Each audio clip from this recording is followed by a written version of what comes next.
everyone. I want to take a quick look at two familiar functions and actually apply calculus to these functions to figure out the derivative, even though in real life you would never do that because both of these functions have a constant slope, and therefore you wouldn't even need calculus to figure out the slope of these functions. But sometimes I find doing a really easy familiar thing with more advanced techniques helps you really understand the technique a little bit more.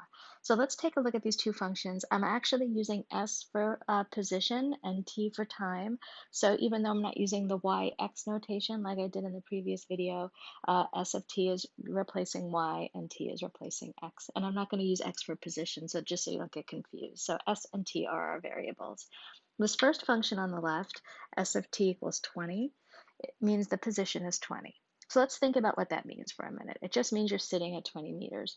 If you're sitting 20 meters away, you're not moving, you have no velocity. It's pretty obvious that this graph has a slope of 0.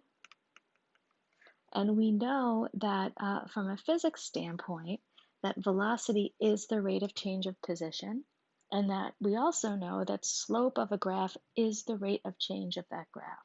So whether we're talking about a graph with a constant slope, as in these two cases, or a graph with a changing slope, that instantaneous slope at any point, the slope at any given point is equal to the velocity when you're looking at a position graph, because the rate of change of position is velocity.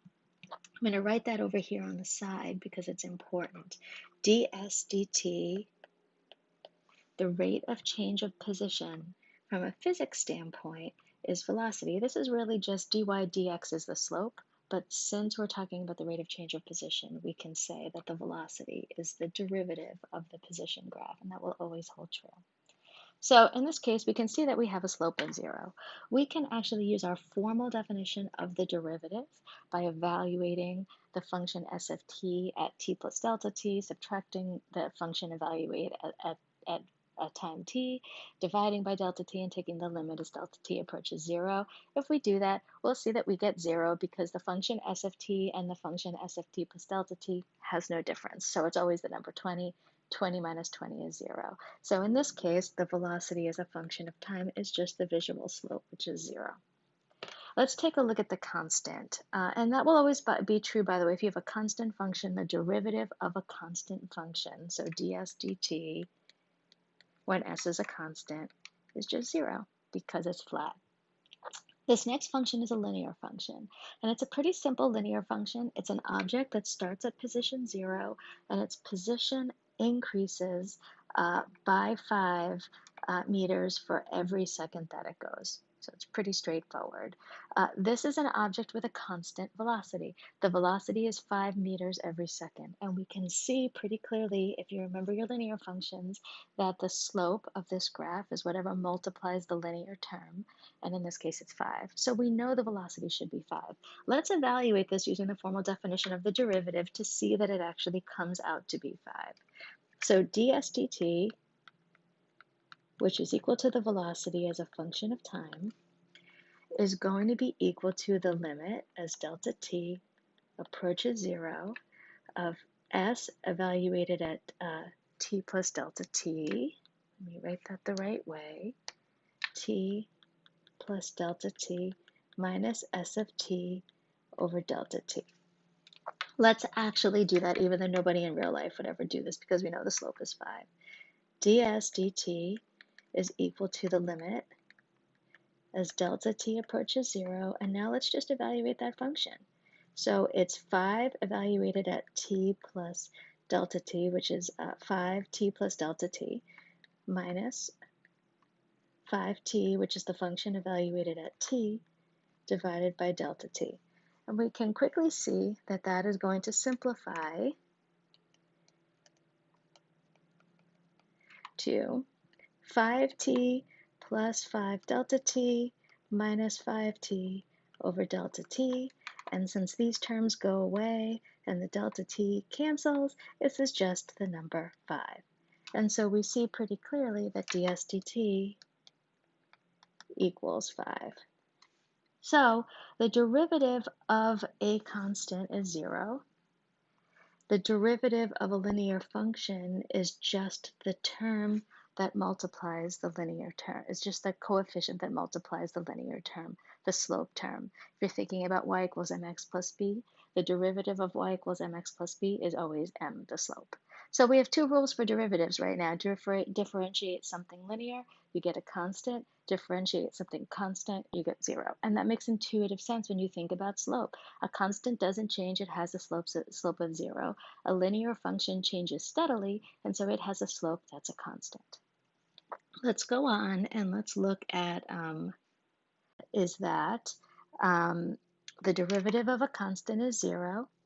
Note that that's one order, this has an order of, this is just a constant, it doesn't have a power. And so the only thing you can do that's less than that is not have it exist at all. So the derivative of a constant is 0, it's flat. The derivative of a linear function is one order less than that, it's a constant. One more function, a simple quadratic. So if we take s of t and t, and let's look at a really straightforward parabola. Let's say, I don't even know if that's truly a parabola, but let's say that s of t is equal to 5t squared. So this is an object that's accelerating. If you want to think about this in terms of d equals 1/2 at squared, this is actually a function that has an acceleration of 10 meters per second squared, and it's starting from rest. So there we are.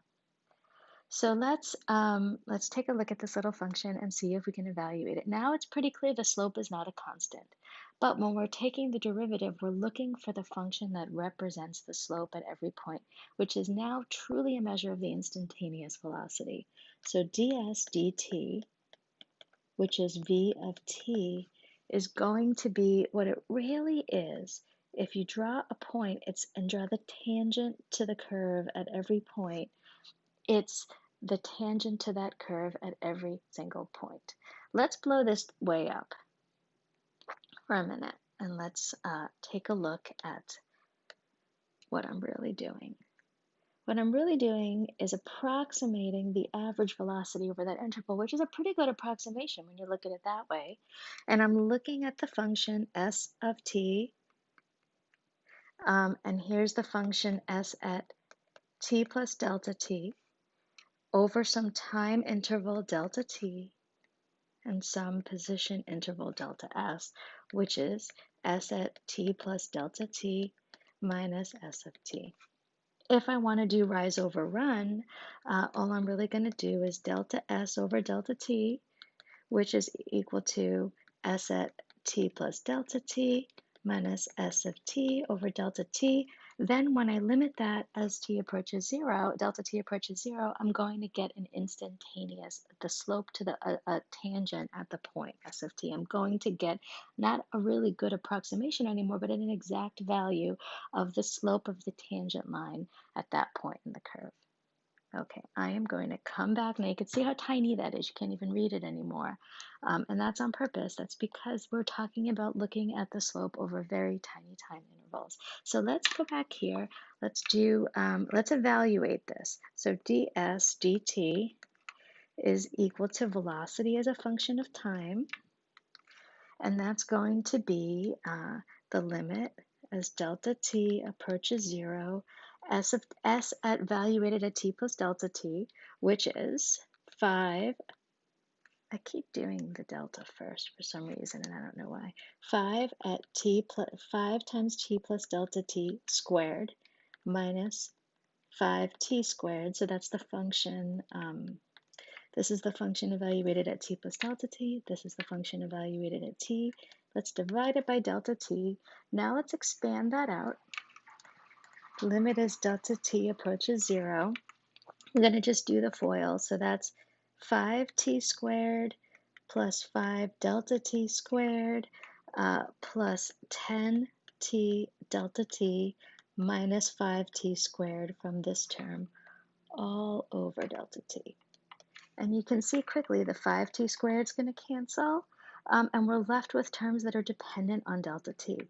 Now, the delta t here, one of them is going to cancel with that delta t, and this delta t is going to cancel with that delta t.